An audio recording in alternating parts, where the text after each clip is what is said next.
Welcome to Chillin' 101. We hope this video helps.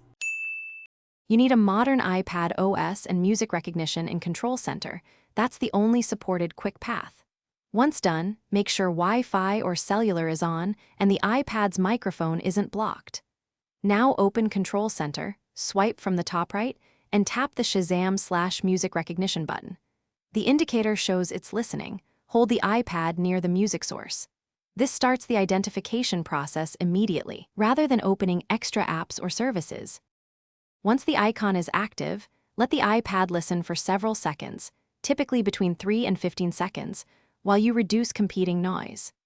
Place the iPad 6 to 12 inches from the speaker or bring the playing device close to the iPad microphone so the fingerprint algorithm gets a clean sample.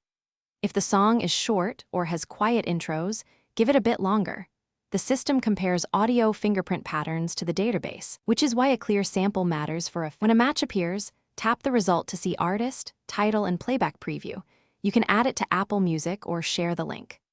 Once done, the match is stored in your Shazam history accessible from Control Center or the Shazam app, making it easy to revisit later. If nothing matches, check the microphone permission, update iPad OS, and retry closer to the speaker. That single troubleshooting move fixes most failures by giving the service a cleaner audio sample. Thanks for watching. Consider subscribing if we helped you.